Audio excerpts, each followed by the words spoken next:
Hello and welcome to the Startup Central special of GST, the three alphabets everybody is talking about in India, because the goods and services tax, believe me, is being hailed as one of the biggest economic reforms since independence. It will do away with the convoluted indirect tax structure that we currently have and replace it with one uniform structure across the country, which is perhaps why this is called One Nation, One Tax. But there is a lot of confusion on, how this will impact you and me going forward. We are demystifying for you that for you. Even the previous show, in fact, was an attempt in doing that. But on this show, we will do, the sectors that we cover the most here on Startup Central. That's the online commerce space. Now, how will that be impacted by GST? Are things going to be cheaper? Are they going to be more expensive? And in the first couple of weeks when the rollout happens, is there going to be a big inventory crunch? These are some of the questions that we need answers for, and who better to answer these than the guests we have on the show. We are in fact going to get you a 360-degree perspective, because we have Amazon's Akhil Saxena, their VP for India Fulfillment, joining us on the show. We also have Myntra CEO Anand Narayanan to really give us the online fashion perspective. We have Hari Menon, the co-founder and CEO of Big Basket, to give us insights on really what will happen to groceries. And we also have Ashish Goyal, the co-founder and CEO of Urban Ladder, to give us perspective on what happens to online furniture. And he's pretty unhappy with the 28% GST that's going to apply on all his products. But I'm going to start with Akhil Saxena, who's opened the 6th fulfillment center for Amazon in Mumbai today. Akhil, clearly GST not affecting your pace of expansion, but, take us through the impact that you see in the coming days. Will you perhaps recalibrate, pause on expansion investment till there is more clarity as far as this taxation is concerned? We are very happy that GST is coming in. What it does is provides seamless transfer of goods from one state to another. Interstate border movement becomes much simpler. It's a unified tax structure. And we announced that we were opening 7 fulfillment centers in the month of May, when we were very clear that GST is going to come in. So our expansion is not linked to GST. We are always going to constantly look at ways by which we can fulfill customer orders faster and move it closer to customers. What we also know is that this is good because it helps our small sellers. They can focus on building their businesses, and we build the heavy infrastructure, do the heavy lifting on their behalf. So our capacity expansion and the investments that we are making are not only helping the seller base to go up, it is also helping economic growth of the country. We are propelling towards more investments. We continue to live towards our commitment towards deep investments in infrastructure in the country. Anand, tell us how online fashion is going to change with the advent of GST. Is it going to make life easier for you because of, movement of states across, goods across states becomes much easier? You don't have to deal with a state-specific tax. So from that perspective, is it going to become easier for you? So GST, I think, is truly game-changing. I think it's once-in-a-lifetime type change that actually happens. Look, in India today, just doing business is very hard, right? I think just the nature of the taxes, especially if you're an e-commerce player, multi-state, it's very hard to do business. We also all optimize our networks to optimize for tax as opposed to optimizing for supply chain and cost and so on. What the GST allows us to do is to actually take out those inefficiencies. In e-commerce in particular, product costs and service costs actually are both high. It's one of the few industries. So actually having a uniform tax code where you can claim credit also helps the business. So I think it's a fantastic move by the government. Overall, I think if I take a 10-year view to life, a 5-year view to life, and a 2-year view to life, all of those are very positive because it will actually make doing business in India much easier. Anand calling this a game-changing reform, and I don't think anybody really disputes that. But Hari, Anand spoke about the impact on online fashion, on apparel. How is this going to impact your business, the online grocery space? Yeah, I think it's a game changer, certainly, and I think it simplifies the whole taxation, process, pretty much. Allows you to take a lot of credit across multiple tax points. So I think it's a great thing that's happened, to the country. and the way the government pushed it and made sure that they are clear about rolling it out is, I think, a good thing from that perspective. For us, specifically for Big Basket, I think there are a couple of key benefits that we actually see that's going to happen. And one critical thing that we see is that we are actually present in 25 cities, and we pretty much do stocking in all the 25 cities. And a good and lot of these cities we also do buying locally. And in the earlier regime, we had thanks to all these CST issues, we had to be within a state. If our tier 2 towns are within a state, then we could actually supply it from our mother DC in that state. But if it was not, then you had to do all the buying locally. Now what it does is actually we can consolidate all our inventory and stocking at just the 8 cities, and these 8 cities will then service the rest of the 17 cities very seamlessly. So what it does is actually helps us bring down stock holding at all those cities, takes away all the headache and all the problems of local buying. You don't need people there to be buying locally. You don't need to have minimum order quantities and stuff like that. Separate set of suppliers in each of these cities. So we will consolidate all of this across our top 8 cities and supply to 17 cities. That we think is a great benefit, more from a logistics perspective and from a stocking and inventory level perspective, and we'll actually stand to gain a lot from from that. The other thing that we think we can do seamlessly now is a new business that we were actually been toying around with and wanting to do, but thanks to taxation issues, we had actually put it on hold, which is a business which is called place of origin. So we can actually get authentic stuff from each state or each city, which is very unique to that city, and ship it to similar communities to other cities, right? And that's, we think, is a great opportunity, and will add a lot of value to our customers. So overall, I think we will stand to gain a lot from GST, and it's certainly a game changer. We've had opening remarks, from an Amazon perspective, from a fashion and a grocery perspective. But Ashish, how does this really change life for an online furniture retailer? Because that is another big category that's bought online, a high margin category also. How will GST change your life? Overall, GST is of course a fantastic thing for businesses like ours, which have always been highly tax compliant. And to put it quite simply, businesses like ours, which have tended to be very, very compliant with the law of the land, have had a little bit of a disadvantage with respect to pricing to the customer. But the hope is that with GST coming in, and I'm really hoping that the compliance of GST, it may take a few quarters, but the compliance on GST can be 100%. Once that happens, the pricing disadvantage that we have operated, because we have been sort of paying the highest tax slabs, that disadvantage goes away. Also, it will bring a lot of efficiency in the system by making India a single market. Right now, there are lots of geographies where we don't operate because there's just complex tax registrations and formalities. So I think those are two positives. One thing we need to understand is, because in furniture, the tax slab that the government has come up with is at the highest end of 28%, which was very, very surprising. Actually, we had been hearing all along that it will come at 18%. So that is definitely going to increase the prices to the consumer, because the tax slab has just gone up. I mean, we are operating with a 14% VAT and a 12 to 14% VAT and a 13-14% excise, plus a lot of purchasing from non-excise units. So with that, of course, the cost to the customer is going to go up, because everything is now taxed at 28%. Furniture is not a luxury. We need it to live our lives, all of us, right? But fair enough, now it is at 28%, so the prices to the customer will go up. But I think my sense is, over the long term, companies like ours will tend to have an edge. But the level of compliance should be very high for GST, and I'm hoping people don't have any loopholes around the GST framework.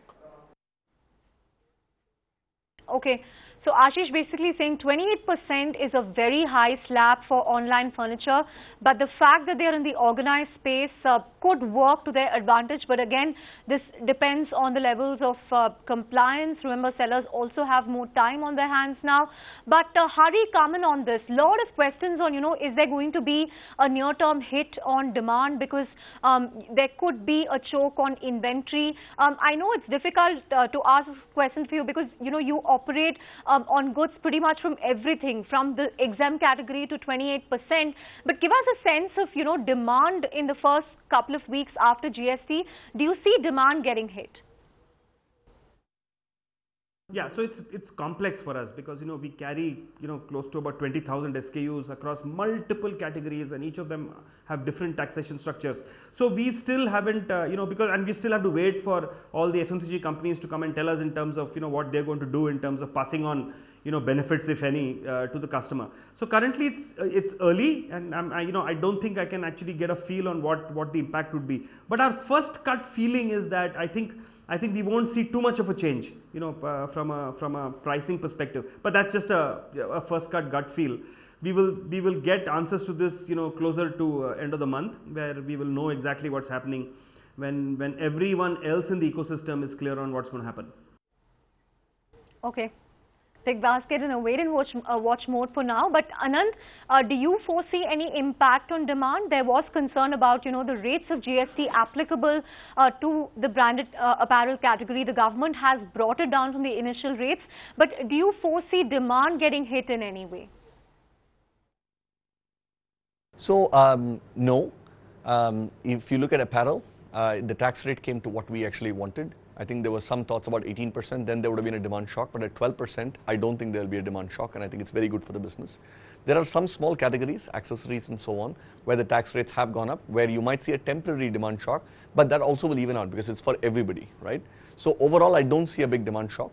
I do see, by the way, post July 1st, the ecosystem getting ready. I think Myntra, of course, is very ready, and we've been preparing for it for a long time, but just making sure that there is no disruption during the initial transition days is important, and I think the government is doing everything they can to make that happen. Akhil, how easy or difficult has it been to, really get sellers to migrate to GST? Because, as I was asking Hari and Anand, I think the key concern that people have with respect to online commerce or any commerce for that matter is the near-term hit as far as it's going to have on the supply side. So how easy or difficult has it been for you to fix that and, really migrate your sellers to GST? So we have been working very closely with the sellers. Our seller team has been engaging with the sellers very proactively for a pretty long period of time. We have helped them to understand what GST means and the implications. We have published what we call as the A to Z guide, GST guide. We are helping them in online tutoring, blogs, and also helping them connect with paid services so that they can get GST compliant. So from a seller perspective, we are helping them so that the customer experience is protected and the customers do not see any disruption in their packages and shipments. Anand, the other thing that every consumer wants to know is, what impact this is going to have on discounts. I mean, one of the main draws for shopping online, I mean, your end of reason sale just ended, is the huge discounts that we've seen online with, state-specific VAT going away. Do you see the overall discounts coming down? What kind of impact is it going to have on discounts? Yeah, so look, I don't think the discounts, I think the discounts for consumers are already quite attractive. Our philosophy is we want to give value to consumers, so we don't think about discounts, non-discounts. We'll get more exclusive brands, we'll give more value to consumers, so I don't think it should have any impact. Okay, no impact for now. I guess that's good news. But the other thorn, for e-commerce companies has really been the issue of tax collected at source. Ideally, they wouldn't have wanted this at all. But the government has now come out and said that they are deferring this for a couple of months, so it will, kick in from September. But Akhil, comment on this. The fact that there is, a deferment as far as the TCS is concerned. How much of a relief is that for you? And will it have any impact really, because ultimately it is going to come into effect in September? How will this help sellers in the near term? I think this is the right thing. We are thankful to the government for having listened to the industry on this one. If you look at it, this is going to be really beneficial for small sellers because this does not now impact their working capital and their cash flows. At this point of time, they can now focus their energies on the GST migration into the new regime. They don't have to worry about the cash flow aspects of the TCS. At the same time, it is good for the industry because the industry is nascent, and the deferment, we believe, is the right step. The government is listening to us, and we are hopeful for the right solutions. Ashish, comment on that, the deferment of TCS, is it, really something to to be cheerful about, or is it just temporary reprieve and, you're going to face the same problem 2 months later? See, I mean, yeah, that would definitely help everybody. I mean, platforms like ours, that will definitely help. But I think, in the medium term, of course, those things will all fall in place. I mean, other than that, of course, it is going to be quite a stretch for everybody given the technological complexity of rolling out GST. Let's see what happens on 1st of July. One concern that I have is that for a couple of weeks, the supply chains of the country could get choked quite thoroughly, because a lot of people have deferred purchases, a lot of companies have deferred purchases. All of those purchases will come in only the first few weeks of July and so on. So that is going to choke the supply chains. I don't think the infrastructure is ready. That will also lead to a lot of any niggling issues in the IT implementation of GST, both at the government end as well as the company's ends. That will definitely lead to some sort of supply issues, goods not being available, etc. But my sense is so I think as a country we need to be ready for that. But I think once we get past July and maybe mid-August, many of those issues should get resolved. But yeah, overall I think it will be a couple of quarters of some amount of pain as far as supply chains are concerned. Couple of quarters hit is what the Revenue Secretary also outlined in an interview to us today. But Ashish, you've highlighted two specific challenges for the online furniture space. One is the rate itself, the 28% slab, which you described as very surprising. I'm sure you're disappointed. The other really being, the choke that you expect on the supply side. So how are you really going to cope with, these two challenges and still keep demand and growth coming in? What strategies do you have in place? Right. So I think, as far as the tax slab is concerned, at least for the first couple of months, we are going to wait and watch about, how much is the price increase that, we are going to have to pass on to the customers. There definitely is going to be some amount of price increase. We are going to just wait and watch about how much the price increase is, because a lot of the supply chain, data is not clear, right, about what the purchases are, what input benefits will come in, what won't come in. So we'll just wait and watch at least the first maybe July, August, maybe even September, and then we'll figure out what our pricing strategy is. That's one part. The second is, from right now in our category, unorganized retail is a 95+% part of the category, right? And that obviously a large part of that is operating at very, very low tax slabs. With GST coming in, my sense is a lot of that unorganized economy, or even in some sense economy which is operating under the tax radar, I think that is going to come, and sort of, a large part of that is going to get into the fold of organized players like ourselves. And given that, we have been literally the fastest growing furniture business in the country in the last few years, my sense is we will get the largest benefit of that as well. So overall, my expectation is over the next 12-18 months, our problem is not going to be one of demand. Our problem is going to be one of sort of, ensuring adequate supply. Hari, the other crucial thing is, of course, the technology infrastructure. What steps have you really put in place to ensure that the migration happens in a smooth manner, and those sellers have a respite? It's only a 2-month respite. The TCS will have to start getting deducted from September. Sellers will also have to register by then. So on the tech side, is everything ready as far as Big Basket is concerned? Huge amount of work going on at our back end, huge amount of work, and I must state that we've actually put lot of our development work on hold right now, because everything that the tech team is doing right now is around GST, and our readiness in terms of our internal platforms to make sure that we are completely GST compliant from our perspective, and a few sellers. We don't have a very large business there, a specialty business. All the sellers are getting geared up. So that I think I'm reasonably sure that we would be completely ready on 1st of July from a back-end and technology perspective to handle GST and be completely compliant from that perspective. Anand, the same question for you in terms of handling the whole technology piece. How are you really hand-holding sellers through those, because it's going to create massive transition work, especially for the smaller traders, smaller sellers. So what kind of work is going into this? So look, over the last 6 months, we've had a team of almost 30-35 people, apart from the engineering team, who've been working on the cross-functional processes. So this includes every business process that will get impacted by GST. What will actually happen? How will we change it? We also have training programs for our sellers. We have training programs for each of our brands. We actually have the tech teams go to the brands and actually work with them. So we feel very good about it and very confident about it. I'm going to let Akhil Saxena of Amazon have the last word.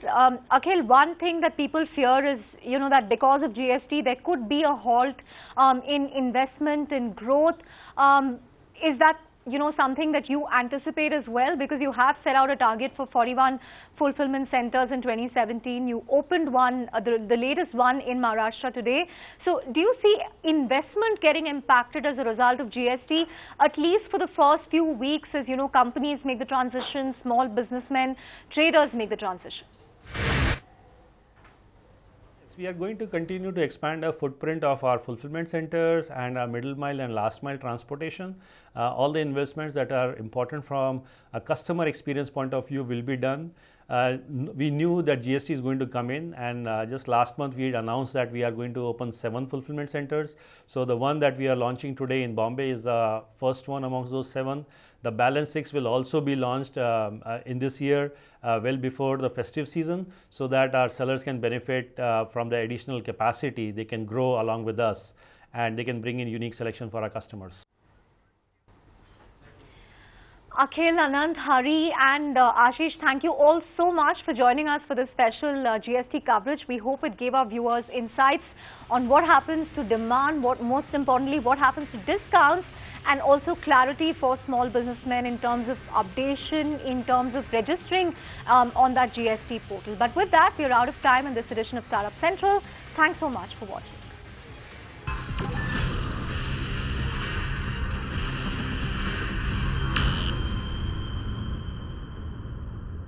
Find us on Facebook at facebook.com/ETNow, and don't forget to click the like button. You can also follow us on Twitter at ETNowLive. To stay updated with all our programming, hit the subscribe button on our YouTube channel by logging on to youtube.com/ETNow.